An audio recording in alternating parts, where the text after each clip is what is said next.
जय हिंद मेरे सभी प्यारे विद्यार्थियों को। मैं राहुल एक बार फिर से आप सभी का स्वागत करता हूं। तो जितने मेरे प्यारे विद्यार्थी आ चुके हैं, एक बार जल्दी से वीडियो को लाइक कर दीजिए और सब्सक्राइब कर लीजिए चैनल को। एक बार जल्दी से वीडियो को शेयर करके आ जाइए अपने यार दोस्तों और चाहने वालों के साथ। तो देखिए, बहुत ही प्यारी सी सीरीज आपके सामने आज आ रही है। जैसा कि ये सीरीज चल ही रही है, ठीक है। ये वो क्वेश्चंस हैं जो अक्सर एग्जाम में बहुत ही ज़्यादा रिपीटेड होते हैं। इनके मतलब इन कंसेप्ट पर क्वेश्चन आते आते हैं। कंपोनेंट और डिविडेंडो की अगर मैं बात करता हूँ, जो कंसेप्ट आज मैं सिखाऊंगा, ऐसा नहीं है कि उसके नाम से आप डरो और यार क्या था नहीं, क्या कंपोनेंट और डिविडेंड होता नहीं, क्या ही नई चीज़ आ गई। ठीक है, कुछ बच्चों को नाम पता भी होगा, तो ऐसा कुछ नहीं है, नाम का कोई रोल नहीं है। दो तीन चीज़ें बताऊंगा, उससे आपके दिमाग में बैठ जाए कि अगर इस तरह का कुछ दिखेगा तो ऐसा करना है। अब आपके दिमाग में चाहे वो कंपोनेंट और डिविडेंडो रहे या ना रहे, बट आपको ये समझ आ जाए कि इस तरह से अगर कोई क्वेश्चन दिखा तो हमें ये करना ही करना पड़ेगा, और आप इस तरह के कोई भी क्वेश्चन देखिए आसानी से बना पाओगे। ठीक है, और ऐसे क्वेश्चंस देखिए, जैसा ही क्वेश्चन अगर मैं दिखाऊं आपके सामने, क्वेश्चन नंबर 3 देखिए, तो आप देखकर सोच रहे होंगे कि यार ये किस तरह सॉल्व हो। आप करके भी देखना, थोड़ी देर वीडियो को रोकना, फिर क्वेश्चन करके देखना। इसी तरह से क्वेश्चन नंबर 5 की बात करता हूं मैं। तो क्वेश्चन 5 देखिए, पर मैं कहूं कि कुछ ही देर बाद इन सभी क्वेश्चंस को आप विद इन सेकेंड सोल्व करने वाले हो। ठीक है, खुद ही कर लोगे, बट कुछ चीज़ें मुझे बतानी पड़ेंगी। वो क्या है, क्वेश्चन हटाइए सर। तो कुछ चीज़ें हैं जो बतानी पड़ेंगी मुझे। जैसा कि मैं अगर आपसे एक छोटी सी बात पूछूं, ध्यान से सुनेंगे। a/b 7/6 है, ठीक है, और मैं आपसे बोल देता हूं कि a+b अपॉन में a-b बताइए, तो आप क्या कहोगे, सर इसमें तो कोई बहुत बड़ी बात नहीं है, क्योंकि हमने आज तक क्या सीखा है कि a के सामने वाली वैल्यू a की और b के सामने वाली वैल्यू b की। सिंपल, बस a की वैल्यू यहाँ पुट कर दो, b की यहाँ, तो ये 7 + 6, ये 7 - 6, 7 और 6 13, और 7 - 6 1, यानी ये क्या आ जाएगा हमारा आंसर। मैं कहूँगा भाई बात तो बिल्कुल सही है, पर अगर इसी क्वेश्चन को मैं कंपोनेंट और डिविडेंडो से करना चाहूँ, आप कहोगे सर उससे करना ही क्यों जब आंसर आ गया। क्योंकि देखिए, किसी भी एग्जाम में इस तरह का बच्चे वाला क्वेश्चन वो नहीं देगा। ये क्वेश्चन तो सिर्फ मैंने आपको कंपोनेंट और डिविडेंडो, शॉर्ट फॉर्म में कहें तो CND, इस चीज़ को समझाने के लिए लिया है। क्योंकि देखो, छोटी सी चीज़ जब आपके दिमाग में बैठेगी तभी जाकर आप बड़ी चीज़ों को समझ पाओगे। तो समझते हैं CND है क्या। जैसा कि अगर मैं यहाँ CND लगाता हूँ, जैसे ये लिखा हुआ है और इसके ऊपर मैंने CND लगाया, तो CND का मतलब होता क्या है, उस बात को ध्यान से सुनेंगे। जैसा कि यहाँ पर A लिखा है, इसके नीचे क्या लिखा है B, तो अगर मैं CND लगाता हूं तो ये जो B है एक बार इस A में प्लस होगा और ये B एक बार A में माइनस होगा। बस फर्क कितना होगा, जब प्लस होगा तो A + B ऊपर आ जाएगा, और जब B माइनस होगा तो उसे हम नीचे रखेंगे। इसी तरह से इसके सामने भी यही बात की जाएगी। यानी कि अगर मैं कहूँगा कि भाई होना क्या चाहिए, तो आप कहोगे सर आपके हिसाब से तो अगर CND इधर लगा तो इधर भी उस चीज़ का अप्लाई होना है, तो उसके हिसाब से तो ये 6 एक बार 7 में जोड़ा जाएगा। मैंने कहा बहुत बढ़िया, सही बात, और एक बार इसी 7 में से 6 माइनस हो जाएगा। सही है। अब होगा क्या, तो a + b अपॉन में a - b हमारे पास कितना आ चुका है, 7 + 6 13, और 7 - 1 6 1। तो यही चीज़ हमने यहाँ पर निकाली थी और यही चीज़ हमारे पास यहाँ पे आ चुकी है। चलो, इतनी सी बात आपको क्लियर हो चुकी होगी कि CND है क्या। ठीक है, अब आप एक बात बताइए, आपको इतना तो पता लग चुका है कि अगर कभी भी ये लिखा जाए, जैसे जल्दी से एक बार और ले लेते हैं, a/b 5/4 है, तो a + b, अगर मैं इसमें CND लगा देता हूँ तो ये क्या बन जाएगा, एक बार b इसमें जुड़ जाएगा, एक बार b इसमें से माइनस हो जाएगा। इसी तरह से सामने भी 4 एक बार 5 में जुड़ेगा 9, और इसी 5 में से 4 का जो डिफरेंस होगा वो नीचे आ जाएगा। यही चीज़ सीखी थी, पर अभी तक ये सिंपल इस तरह से दिया गया है। अगर बात इस तरह से आ जाती है, कैसे, अगर आपके सामने वो ये दे दे, ध्यान से सुनेंगे क्या देना चाहता है वो, अगर वो ये दे दे a + b अपॉन में a - b = 30 लिख दे, सिंपल ऐसा लिख दिया, और आपसे वो a/b पूछ लेता है। क्या पूछ लेता है कि बच्चों a/b बताइए, आपसे पूछ लिया। अब आप सोचोगे कि यार a/b कैसे निकाला जाए। अब आप यहाँ पे वैल्यू सोचोगे a और b की अपने दिमाग में। ये तो यहाँ तो आपको क्लियर है, अभी तो सोच लोगे, बट पेपर में आप अपने दिमाग में कुछ वैल्यू सोचोगे, और ये तो बहुत आसान सा दे दिया है। ठीक है, तो एक तो तरीका आप वैल्यू सोच लो, बट दूसरा तरीका क्या है, देखिए, अगर यहाँ से यहाँ पहुँचा तो CND लगाया, दोबारा से अगर मैं इस पर CND फिर से लगा दूं तो मैं यहाँ से यहाँ पहुँच जाऊँगा।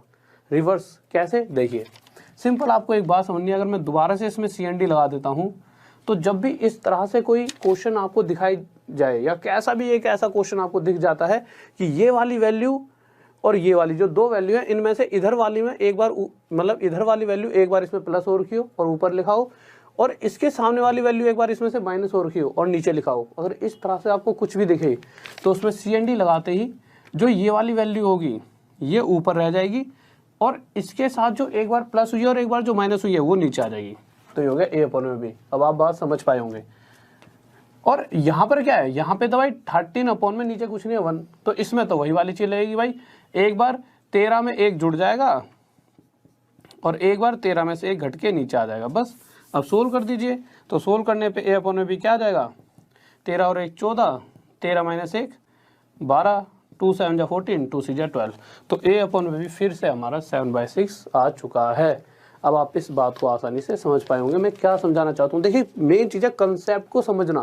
क्वेश्चन तगड़े तगड़े हो कुछ नहीं होता, क्वेश्चन कोई बड़ा छोटा नहीं है, आता है तो आसान है, नहीं आता तो हमारे लिए मुश्किल है। ये बात मैं हमेशा समझाता हूँ, कोई भी क्वेश्चन मुश्किल और आसान नहीं आता होता, बस हम पर डिपेंड करता है हमें कितना आता है। ठीक है, तो अगर आपके सामने इस तरह से कुछ लिखा आ जाता, अब जल्दी से आप सभी बताएंगे, और बिल्कुल मैं नीचे से इसलिए लेकर जाता हूँ आपके चाहे 5 से 6 मिनट एक्स्ट्रा लगे, बट चीज़ आपके दिमाग में हमेशा के लिए रह जाए। अगर यहाँ पर A+B/A-B ऐसे लिखा होता 9 और हमें A/B चाहिए होता, तो आप सिंपल करते क्या, अब आपको पता लग चुका होगा। अगर ये इसमें मैं CND लगा देता हूँ तो सबसे पहले यहाँ पे कुछ नहीं, नीचे 1 लिख देंगे, तो आपको पता है कि भाई इन दोनों में से जो इधर लिखा है वो ऊपर आ जाएगा और इसके सामने वाली जो वैल्यू है नीचे। ठीक है, इन दोनों में नीचे वाला एक बार इसमें प्लस होगा 10 हो जाएगा, और नीचे ही वाला इस ऊपर वाले में हमेशा माइनस होगा, एक बार इसी में प्लस इसी में माइनस, माइनस होने के बाद वो नीचे आ जाएगा। तो 2 से 5 पे, 2 से 4 पे, ये आंसर आ गया।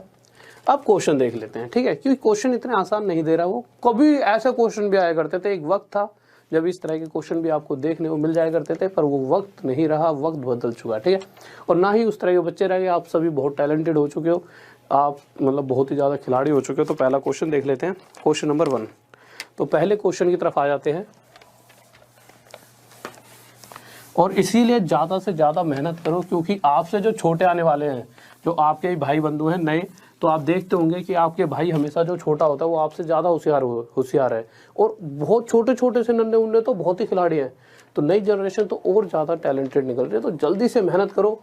कोर्स के बारे में मैंने बता ही दिया आपको कि कोर्स ले लीजिए। ठीक है, तो कोर्स ले लीजिए एक बार, कोर्स के बारे में सारी इन्फॉर्मेशन मैंने दे दी है बीच में। ठीक है, तो कोर्स लेके तैयारी में लग जाओ। क्वेश्चन देखिए क्या कर रहा है।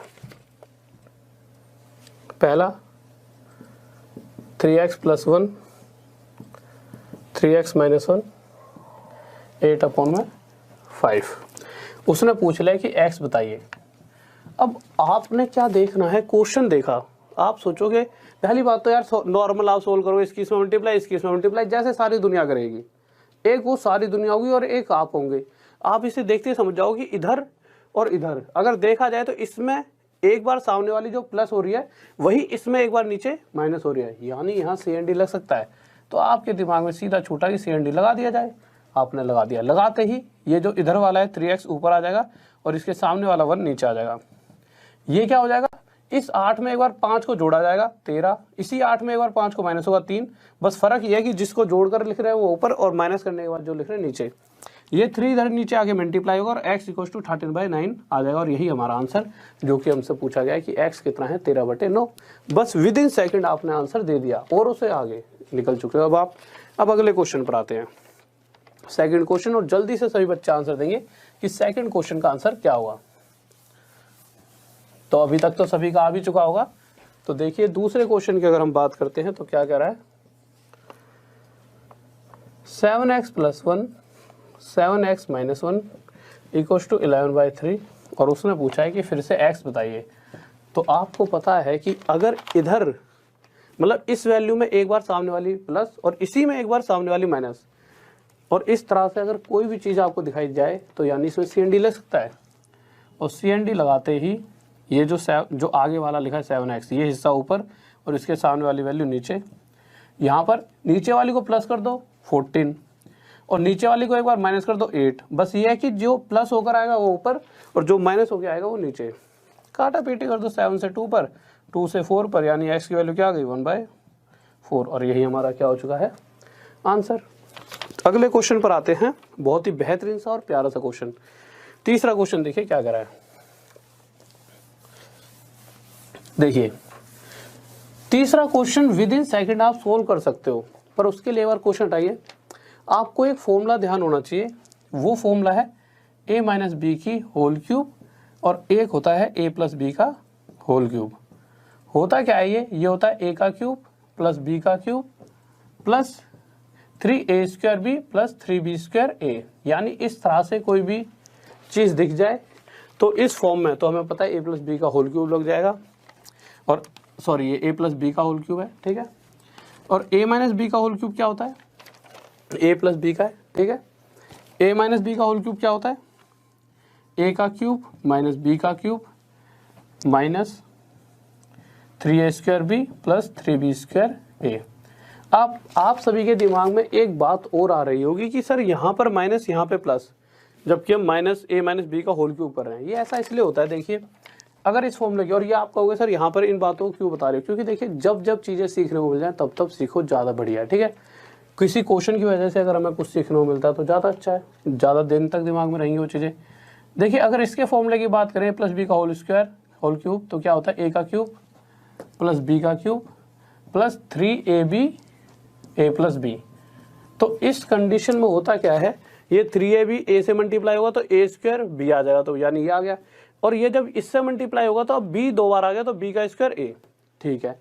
पर यहाँ की बात करें तो इसका क्या होता है फॉर्मूला, a की क्यूब माइनस b की cube minus 3ab a minus b।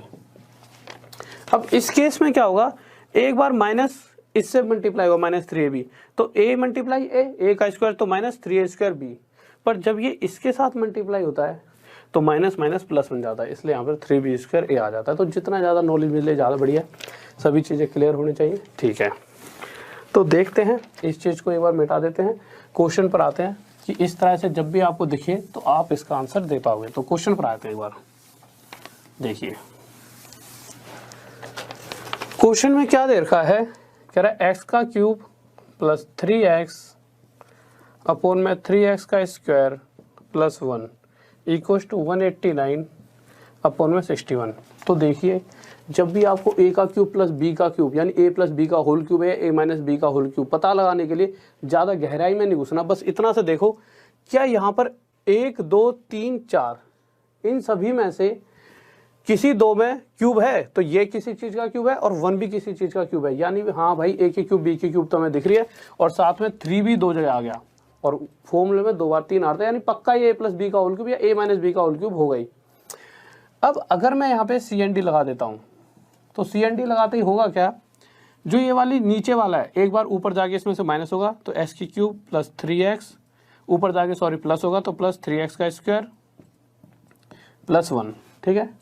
और यही चीज़ एक बार इसमें से माइनस होगी तो x की क्यूब प्लस 3x में से, यानी इसी में से ये माइनस होगा तो माइनस 3x का स्क्वायर माइनस का 1 आ जाएगा। अब अगर आप ध्यान से देखोगे तो a का क्यूब प्लस b का क्यूब प्लस 3a² यानी x का स्क्वायर, b क्या है 1 को यहाँ पे मल्टीप्लाई करो या ना करो, प्लस 3b² b क्या है 1 का स्क्वायर तो 1 होता है, 3b² a यानी कि x, ठीक है। यही चीज़ यहाँ पे a की क्यूब माइनस b की क्यूब माइनस 3a² यानी x का स्क्वायर, ठीक है, मल्टीप्लाई b, और इसी तरह से प्लस 3b² यानी 1 का स्क्वायर मल्टीप्लाई a। यानी कि ये क्या चीज़ दे रखी है हमारे को। अच्छा एक बार और, जब यहाँ पे ऐसा कराया तो यहाँ पे भी क्या करेंगे 189 प्लस 61 और नीचे 189 माइनस 61, ठीक है। वैसे आपको इतना बताने की जरूरत नहीं थी मुझे, क्योंकि ये चीज़ें तो आपके दिमाग में वैसे रहनी चाहिए कि भाई यहाँ प्लस प्लस प्लस चल रहा है तो ये x प्लस 1 का होल क्यूब है, एक बार हटा दीजिए, ठीक है। और यहाँ माइनस आ गया एक बार तो ये हो जाए x माइनस 1 का whole cube equals to 189 plus 61 250, 189 minus 61 यानी कि 128, ठीक है। अब जब मैं इसे काटूंगा तो ये 2 से 125 पर और ये 2 से 64 पर। अब अगर मैं आपसे देखूं, अच्छा तो ये आपका क्या आ गया, इसकी वैल्यू यहाँ लिख देता हूँ क्योंकि ज़्यादा नीचे जगह नहीं है। तो x + 1 का होल क्यूब अपॉन में x - 1 का whole cube equals to 125 upon 64। Cube root कर दूंगा दोनों तरफ, ठीक है।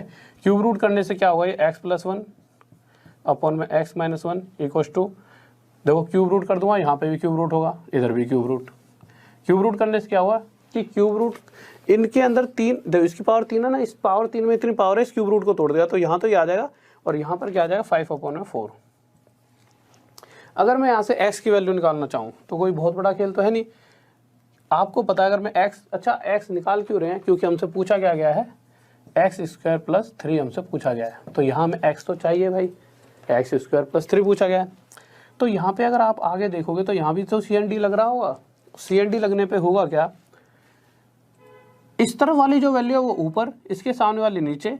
यहाँ क्या होगा, एक बार ये 4 5 में जुड़ेगा और एक बार इसी 5 में से 4 माइनस होगा, बट वो नीचे आ जाएगा। तो x की वैल्यू क्या आ गई 9, और हमसे पूछा है x का स्क्वायर, यानी कि 9 9 81 + 3 यानी 84 आपका क्या आ जाएगा आंसर, ठीक है। ओके स्टूडेंट्स, तो यार जल्दी से एक बार लाइक कर दीजिए, सब्सक्राइब कर दीजिए और शेयर कर दीजिए और इस सीरीज़ को देखते रहें। और okay, all the best exam के लिए और लव यू सभी को। जय हिंद, जय भारत, जय।